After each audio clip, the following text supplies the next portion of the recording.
before it's too late. For I am a consuming fire. The very act of getting remarried is adultery. It's not marriage.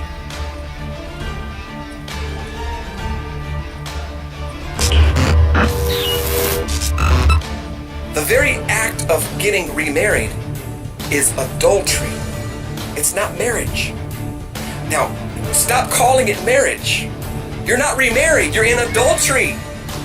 God doesn't honor it or value it as marriage. The first one was marriage. Yeah, that's marriage.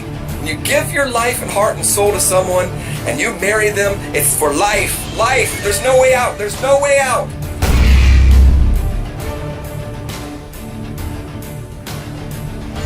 I have no words for that story.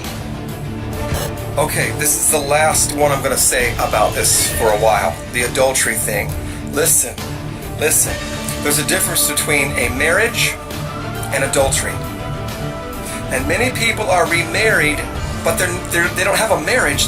All they have is adultery. God does not honor the marriage. He calls it adultery, but man calls it a marriage. Now let me explain. The only way for divorce in the Bible is if you have been innocent and your spouse cheats on you. If you both are cheaters, you're both cheaters, how can you get a divorce? How can you separate? Only if your spouse is a fornicator can you get a divorce. So, in the Bible, the only way for a divorce, listen to me carefully, the only way to get out of a marriage is if your spouse is fornicating. Fornicating covers every sinful act, including pornography, masturbation, and all those things in the heart. Jesus said it, not me. Now, you can forgive. God's not saying you have to get a divorce. He's not saying you're automatically divorced. He's saying that's grounds for divorce. And He teaches us to forgive and have mercy. And so most people should work that out. Try to forgive. Try to repent. Hold it together. He hates divorce. But you can get a divorce if he's fornicating or she's fornicating and you've been innocent.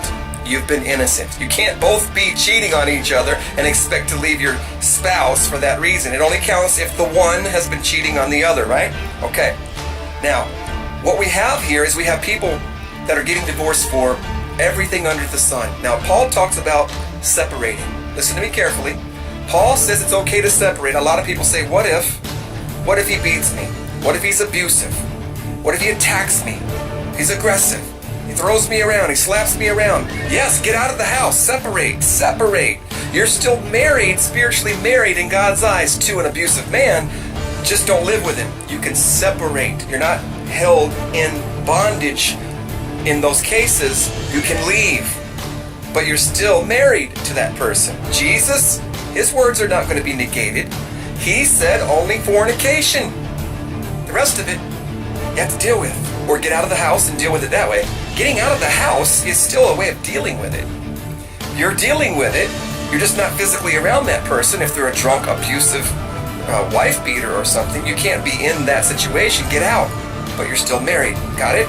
Okay. Now, a lot of people think that you could just ask for forgiveness and stay married after leaving your wife or husband for money or any other reason under the sun other than the right reason, which Jesus said is fornication. There's a lot of people who have gotten divorced over trivial things like that and remarried. And they call that second marriage a marriage. You know what God calls it? He calls it adultery. It's not even a marriage. People are like, well, we shouldn't get divorced. God hates divorce. You're not married. You say you've got a second marriage, but God says it's not marriage. What you've done is you've committed adultery, and I don't call that marriage. Do you understand what marriage is to God? A man and a woman getting married together and staying together forever until they die. That's what a marriage is. Man has come and redefined it. First, a man can marry a man, a woman can marry a woman. Nowadays they can marry an animal or a computer, who knows, right? But man has come along and said, well, I don't want that wife or I don't want that husband. I'm going to get remarried and I'm going to call this other thing a marriage too. God doesn't call that a marriage. He calls it adultery. What you're calling my second marriage, God is calling adultery if you didn't get divorced the way Jesus said.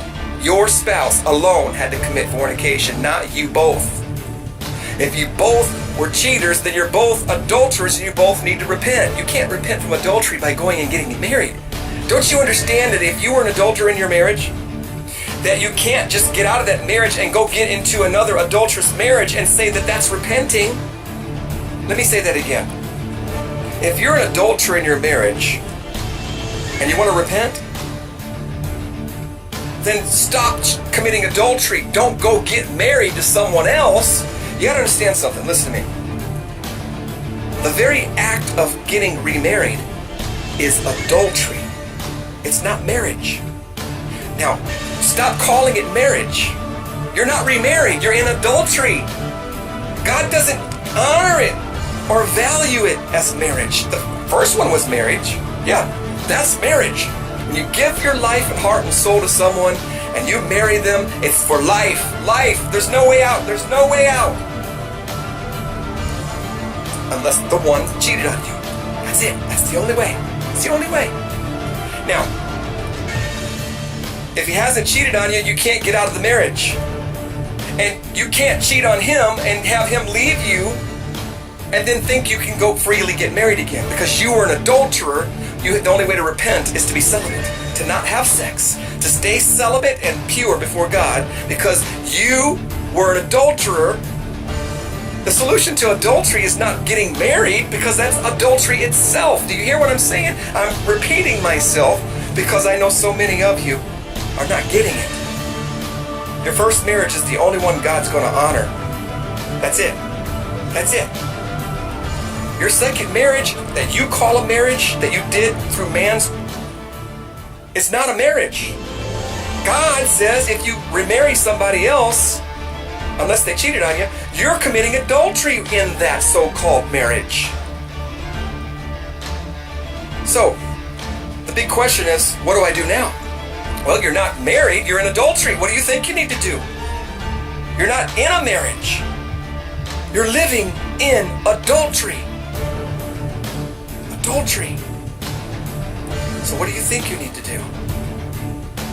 Yeah. Get out. Get out of that adulterous marriage that you call a marriage.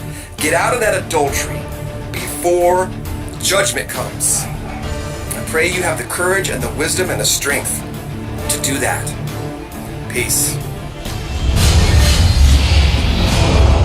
Come join us as we hold on until the end.